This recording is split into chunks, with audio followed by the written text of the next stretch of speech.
ሰላም ጤና ይስጥልን ውድ የአሮማ ሚዲያ ቤተሰቦቻችን፣ የሰዓቱን ዜናዎች እንደሚከተለው እናቀርባለን። አብራችሁን ቆዩ።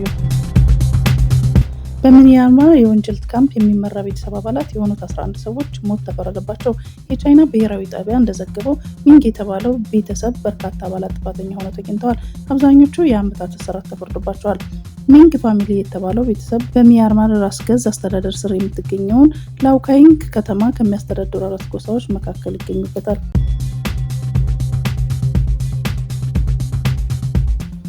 ደቡብ አፍሪካ በፈረንሳይ ውከሉይ ብላ የላከቻቸውን ዲፕሎማት ሞቶ መገኘታቸው የተዘገበ ነው። የፈረንሳይ ፖሊስ ምርመራ መጀመሩን የገለጸ ሲሆን አምባሳደር ኢማኑኤል ማቲው ከመሞታቸው አስቀድሞ አብረዋቸው የነበሩትን ሰዎች ለጥያቄ ትፈልጋላችሁ ተብለው ፖሊስ ጣቢያ ተወስደዋል ተብሏል። አምባሳደሩ ሞተው የተገኙት በፓሪስ ቅንጡ ሆቴል ውስጥ ሲሆን በአሟሟታቸው ዙሪያ ፖሊስ ዝርዝር መረጃውን ከማውጣት ተቆጥቧል። ኢማኑኤል ማቲው ለአምባሳደርነት ፈረንሳይ ጠቅልለው ከገቡ ገና 1 ዓመታቸው ነው። ውሃና መብራት ለረጅም ጊዜ በመቋረጡ ምክንያት የተቀሰቀሰውን የማዳጋስካር ወጣቶች ተቃውሞ ተከትሎ የሀገሪቱ ፕሬዝዳንት መንግስታቸውን እንደሚበትኑ አስታውቀው።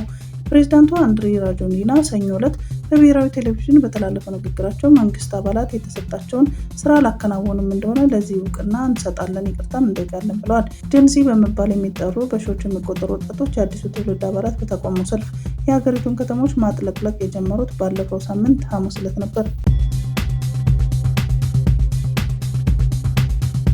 የአሜሪካው ፕሬዝዳንት ዶናልድ ትራምፕ እና የእስራኤሉ ጠቅላይ ሚኒስትር ቤንያሚን ኔታንያሁ አዲስ የጋዛ የሰላም እቅድን በተመለከተ ስምምነት ላይ መድረሳቸው አስታወቁ። የሁለቱ መሪዎች እቅድ ወታደራዊ ኦፕሬሽን በአፋጣኝ እንዲቆም እንዲሁም ሐማስ በ72 ሰዓታት ውስጥ 20 እስራኤላውያን ታጋቾችና የሞቱ ታጋቾችን አስክሬን እንዲያስረክብ ምክረ ሀሳብ አቅርቧል። በምላሹ በመቶዎች የሚቆጠሩ የታገቱ የጋዛ ነዋሪዎች የሚለቀቁ ይሆናል። የጀርመኑ መሪ ሜርዝ ትራምፕን የጋዛ እቅድ በደስታ መቀበላቸውን ገለጹ። የዩናይትድ ስቴትስ ፕሬዝዳንት ዶናልድ ትራምፕ በጋዛ ሰላም እንዲሰፍን ያቀረቡትን ሀሳብ በአካባቢ ያለውን ጦርነት ለማስቆም የተሻለ እድል ይሰጣል ሲሉ የጀርመኑ መራሄ መንግስት ፍሬድሪክ ሜርዝ ተናግረዋል። ጀርመን ለእቅዱ ትግበራ ተጨባጭ አስተዋጽኦ ለማድረግ ዝግጁ ናት ያሉት የጀርመን መንግስት ቃል አቀባይ ሜርዝ በትናንትናው ዕለት በሐማስ ከተያዙ የጀርመን ታጋቾች ቤተሰቦች ጋር ተገናኝተዋል። ከጀርመኑ መሪ በተጨማሪ የአውሮፓና የመካከለኛው ምስራቅ መሪዎች አሜሪካ የጋዛን ጦርነት ለማስቆም ያቀረበችውን የሰላም እቅድ እንደሚደግፉም አስታውቀዋል። የአውሮፓው ካውንስል ፕሬዝዳንት አንቶኒዮ ኮስታ ኔታንያሁ ለሰላም እቅዱ አዎንታዊ ምላሽ መስጠታቸውን አበረታች ነው ብለዋል። ሁሉም አካላት ይህንን አጋጣሚ ተጠቅመው ለሰላም እድል መስጠት አለባቸው ሲሉም አክለዋል። ለተኩስ አቁም ስምምነት ቅርብ የሆኑ የፍልስጤማውያን ምንጭ ለቢቢሲ እንደተናገሩት ዋይት ሀውስ ለሐማስ 20 ነጥቦችን አቅርቧል። ፕሬዝዳንት ዶናልድ ትራምፕ ሐማስ ስምምነቱን መቀበል አለባት ብለዋል። ትራምፕ እና የእስራኤሉ ጠቅላይ ሚኒስትር ቤንያሚን ኔታንያሁ የተስማሙበትን እቅድ ወታደራዊ ኦፕሬሽን በአፋጣኝ እንዲቆም ያደርጋል ተብሏል። ሐማስ በ72 ሰዓታት ውስጥ 20 እስራኤላውያን ታጋቾችና የሞቱ ታጋቾችን አስክሬን እንዲያስረክብ ምክረ ሀሳብ አቅርቧል። በምላሹም በመቶዎች የሚቆጠሩ የታገቱ የጋዛ ነዋሪዎች ከእስር የሚለቀቁ ይሆናልም ተብሏል። የኡጋንዳ ፕሬዝዳንታዊ እጩ በምርጫው ካሸነፉ ስዋሂሊ ቋንቋን እንደሚያግዱ ቃል ገብተዋል። የሙሴቬኒ ተፎካካሪ እጩ ፕሬዝዳንት ስዋሂሊን እንደ ብሔራዊ ቋንቋ እናግደዋለን እና በፈረንሳይኛ እንተካዋለን፣ ምክንያቱም ሰፊ ዓለም አቀፍ ተደራሽነት አለው። ስዋሂሊ አያስፈልገንም፣ እንግሊዝኛና ፈረንሳይ ብቻ ነው የምንፈልገው ብለዋል። የኮመንዌልዝ ፓርቲ መሪ የሆኑት ሙባረክ ሙኒያንጓ ስዋሂሊ የኡጋንዳ ብሔራዊ ቋንቋ እንዳይሆን እንደሚያግዱና በፈረንሳይኛ እንደሚተኩ ሀሳብ አቅርበዋል። ለዚህ ምክንያታቸው ፈረንሳይኛ ያለው ሰፊ ዓለም አቀፋዊ ተደራሽ ነው። ኡጋንዳ በዓለም አቀፍ ደረጃ እንድትበለጽግ እንግሊዝኛና ፈረንሳይ ብቻ ነው የሚያስፈልጋት ሲሉም እጩ ፕሬዝዳንት ይሞግታሉ። ይህ ሀሳብ የኡጋንዳ ዓለም አቀፍ ግንኙነቶችን ለማሳደግ ያለመ ቢሆንም ቅሉ ስዋሂሊ በምስራቅ አፍሪካ እያደገ ከመጣው ሚናውና ባህላዊ ፋይዳው አንጻር ከፍተኛ ክርክር ማስነሳቱን ተነግሯል። በአሁኑ ወቅት የኡጋንዳ ብሔራዊ ቋንቋ እንግሊዝኛና ስዋሂሊ ሲሆን ሙያንጋዋ ፕሬዝዳንት ከሆኑ ስዋሂሊን በፈረንሳይኛ እንደሚተኩ ነው ቃል የገቡት። ዓለም አቀፍ የአቪዬሽን ግሩፕ የሆነው የጀርመኑ ሉፍታንዛ 100,000 ከሚሆኑ የሰራተኛ ኃይሉ ውስጥ 4,000 ገደማ ሰራተኞችን ሊቀንስ ማቀዱን አስታውቋል። የአየር መንገዱ እዚህ ውሳኔ ላይ የደረሰው በ2024 የሰራተኞችን አድማን፣ የውጭ መጨመርና የአውሮፕላን ትዕዛዞችን መዘግየትን ተከትሎ ገቢ በ20% መቀነሱን ተከትሎ መሆኑን ጠቁሟል። ኩዌት ታይምስ እንደዘገበው ቅነሳው በጀርመን አስተዳደራዊ ሚናዎች ላይ ያተኮረ ሲሆን በፈረንጆቹ በ2028 እና በ2030 ባሉት የ3 ዓመታት ጊዜያት 300 ሚሊዮን ዩሮ ለማዳን ያለመ ነው ተብሏል። የዩሮዊንግስ የኦስትሪያ የሲዩስ እና የብራስልስ አየር መንገዶች ባለቤት የሆነው ሉፍታንዛ ዲጂታላይዜሽን እና አርቲፊሻል አስተውሎት የአሰራር ቅልጥፍናን እውን ያደርጋሉ ብሏል። በሰጠው መግለጫ የሰራተኛ ማህበራት አየር መንገዱ ሊያደርገው ያቀደውን የሰራተኞች ቅነሳ አጥብቀው እንደሚታገሉም አሳውቀዋል።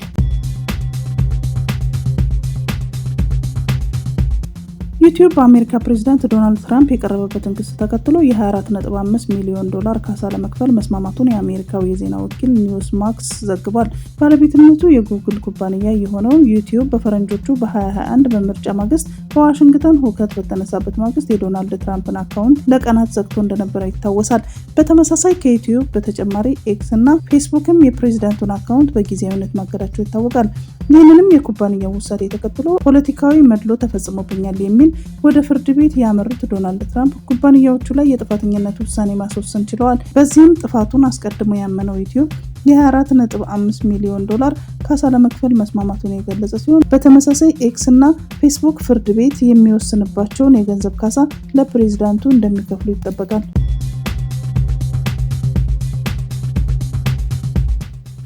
ቅዳሜ ጠዋት መስከረም 17 2018 ዓ.ም በሰሜን ወሎ ዞን ከወልዲያ ከተማ 20 ኪሎ ሜትር ርቀት ላይ በምትገኘው ሳንቃ ትንሽ ከተማ በሚገኘው ጤና ጣቢያ ህይወት እንደተለመደው ትቀጥል ነበር። በአንዱ ክፍሉ ለ2 ወራት አልጋ ይዞ የታመመ ልጁን ተስፋ ሳይቆርጥ የሚጠይቅ አባት ነበር።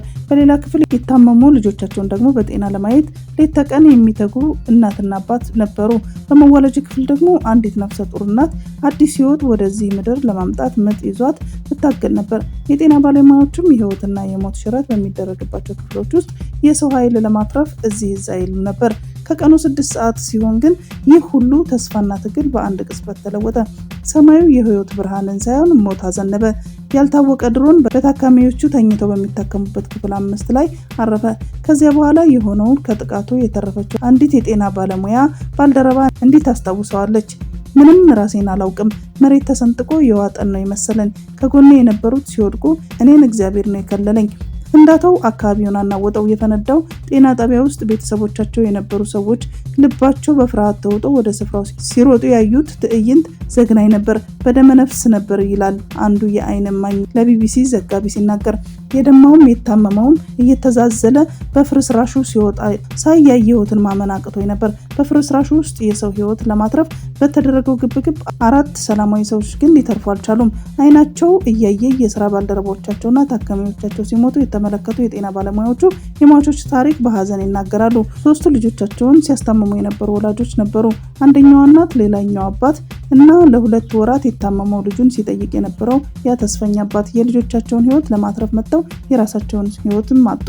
ነገር ግን ከሁሉም በላይ ልብ የሚሰብረው ታሪክ በማዋለጃ ክፍል ውስጥ የተፈጸመው ነው። ማዋለጃ ክፍል ላይ የሞተች እናት አለች ትላለች የጤና ባለሙያ። አንዷ ነፍሰ ጡር ወልዳ ነበር። እሷ ግን እየወለደች እያለች ነው የሞተችው። አዲስ ህይወት ልትሰጥ ስትታገል የራሷም ህይወት ተቀጥፎ አዋላጅ ነርሷም እጇ ክፉኛ ቆስሎ ነበር። የሟቾቹ በተጨማሪ የ6 ዓመት ህፃንን ጨምሮ ከ10 በላይ ሰዎች ቆሰሉ። ከነዚህ መካከል 8ቱ ህይወት ለማትረፍ ሲለፉ የነበሩ የጤና ጣቢያ ባለሙያዎች ነበሩ። አገልጋዮቹ በገዛ ተቋማቸው ውስጥ ተጠቂ ሆኑ። በአካባቢው በተፈጠረው ግጭት ምክንያት መንገድ ተዘግቶ ስለነበረ ቁስለኞቹ ለ2 ቀናት ያህል በስቃይ ሲያሳልፉ ቆይተው ሰኞ ዕለት ወደ ወልዲያ ሆስፒታል ሊወሰዱ ችለዋል። የአካባቢው ነዋሪዎች እንደሚሉት ጥቃቱ ኢላማ ያደረገው በጤና ጣቢያው ውስጥ ሕክምና ሲያገኙ የነበሩ የቆሰሉ የፋና ታጣቂዎች ሳይሆኑ አይቀርም። ነገር ግን ያ ኢላማ 7 የማይደርሱ ታጣቂዎችን ሲገድል አብሮ የነፍሰ ጡር እናትና የታመሙትን የሚያስታምሙ ወላጆችና ህይወት አድን ባለሙያዎችን ህይወት ቀማ። የጤና ጣቢያው ከክፍል 5 እስከ ክፍል 7 ድረስ ሙሉ በሙሉ ፈርሷል። ፍርስራሹም በውስጡ ስለነበረው ተስፋና ስለተቀጨው ህልም ምክር ሆኖ ቆሟል። በሳንቃ ከተማ ህዝቡ በከፍተኛ ፍርሃት ውስጥ ነው። ፈርተን መድኃኒት እንኳን ማምጣት አልቻልንም ይላል አንድ ነዋሪ። ድሮኑ ትናንትም ሲዞር ነው የዋለው። ምን እንደምንሆን ግራ ገብቶናል። በአንድ ወቅት የህይወት ተስፋ የሚሰጥበት ነበር የጤና ጣቢያ፣ አሁን የሀዘንና የፍርሃት ምልክት ሆኗል። ሰማዩ ስር ሞት እያንዣበበ የሳንቃ ከተማ ነዋሪዎች ቀጣዩን የፍርሃት ጀንበር መቼ እንደምትጠልቅ ሳያውቁ ቀናቸውን ይገፋሉ። በትግራይ ክልል 11 ሰዎች በኮሌራ ሳቢያ እንደሞቱና 425 ሰዎች በወረርሽኙ እንደተያዙ ተገለጸ። በትግራይ ክልል የተለያዩ አካባቢዎች የኮሌራ ወረርሽኝ እንደተቀሰቀሰና 11 ሰዎች ህይወታቸው እንዳለፈ ተገለጸ።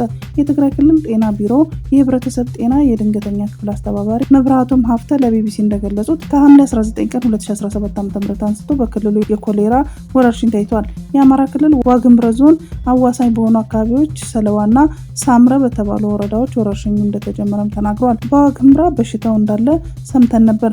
ከዋግምራ አበርገሌ ወረዳ ጋራ የሳምረና ሰለዋ ወረዳዎች መረጃ እየተለዋወጡ ነበር። ከዚያም በኋላ እኛ ጋራ በኮሌራ የተጠረጠሩ ሰዎች ስናይ ናሙና እየወሰድንና ሕክምናውን እያደረግን ቆየን ሲሉ ለቢቢሲ አስረድተዋል። በትግራይ ክልል ደቡብ ምስራቅ ዞን የሚገኘው ሳምረ ወረዳና በደቡብ ወሎ ዞን የሚገኘው ሰለዋ ወረዳ ወረርሽኙ በታየ በ22 ቀናት ውስጥ በሰሜን ምዕራብ ዞን ሰየምቲ አዲ አቦ አካባቢ ወረርሽኙን መከሰቱን አክለዋል።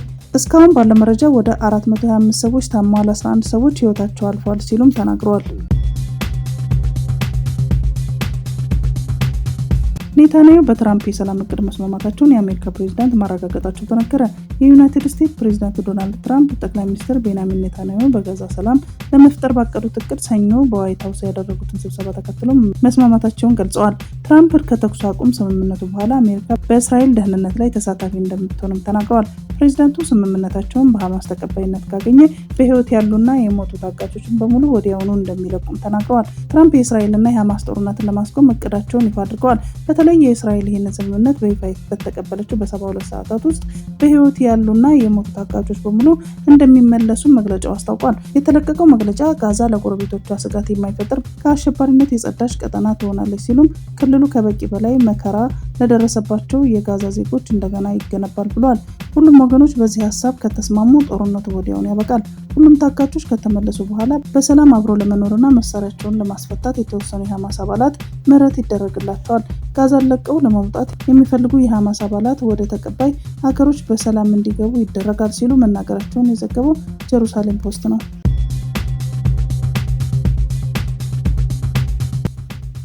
የህዝብ ትራንስፖርት አሽከርካሪዎች ከመጠን በላይ መንገደኞች እያሳፈሩ ተሳፋሪዎችን ለከፋ ጉዳት እየተጋለጡ መሆናቸውን ገለጹ። በክልሉ በተለይም የመንገድ ችግር ያለባቸውን አካባቢዎች የህዝብ ትራንስፖርት አገልግሎት የሚሰጡ አሽከርካሪዎች መንገደኞችን እጅግ ከመጠን በላይ በመጫንና ከታሪፍ በላይ በማስከፈል ተሳፋሪዎችን ለችግር እየተዳረጉ ነው። ከማልጋ ወረዳ ማኒቾ ከተማ ወደ ሐዋሳ የሚመላለሱ መንገደኞች በተለምዶ ቅጥቅጥ አይሱዚ በሚባል ተሽከርካሪ ከመጠን በላይ እንደሚጭኑና ከታሪፍ በላይ ገንዘብ እንዲከፍሉ እንደሚገደዱ ቅሬታቸውን ለማለዳ ሚዲያ አሳውቀዋል። ችግሩ ያለው የትራንስፖርት ችግር ያለበት ቦታ ብቻ ሳይሆን በመሃል ከተማና አስፋልት መንገድ በማያቋርጥባቸው አካባቢዎች ጭምር የትራንስፖርት አገልግሎት የሚሰጡ አሽከርካሪዎች ትርፍ መጫንንና ከታሪፍ በላይ በማስከፈል ህዝቡን ለአላስፈላጊ ወጪና እንግልት እየዳረጉ እንደሆነም ተጠቁሟል። በዚህ ጉዳይ ላይ ማልዳ ሚዲያ ያነጋገራቸው አንዳንድ ሾፌሮች እንደሚሉት የነዳጅና የመለዋወጫ ዕቃ ዋጋ በመናሩ እንዲሁም የትራፊክ ፖሊስ የዕለት ውሎ ወጪን ለመሸፈን ትርፍ ሰው ለመጫን እንደሚገደድ ተናግረዋል። ሰዓት እላፊ ሲሆን ከታሪፍ በላይም እንደሚያስከፍሉም አልሸሸጉም።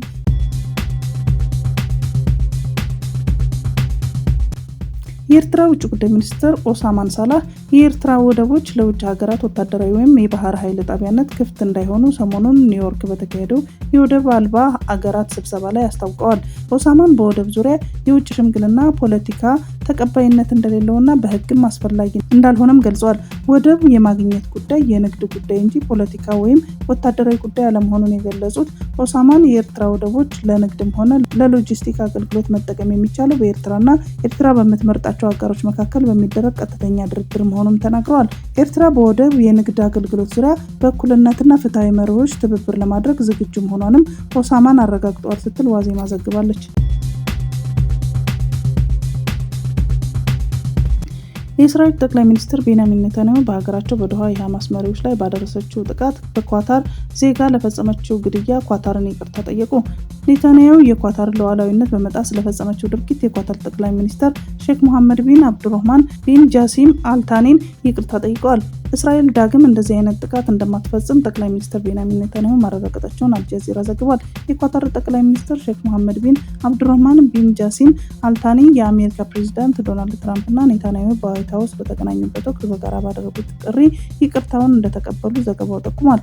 እስራኤል በሴፕቴምበር 9 በዶሃ እየተካሄደ ባለው የተኩስ አቁም ድርድር ወቅት በሐማስ መሪዎች ላይ ባደረሰችው ጥቃት ቢያንስ 5 ዝቅተኛ የሐማስ አባላትና 1 የኳታር የጸጥታ ባለስልጣናት መግደሏን ዘገባው አስታውሷል።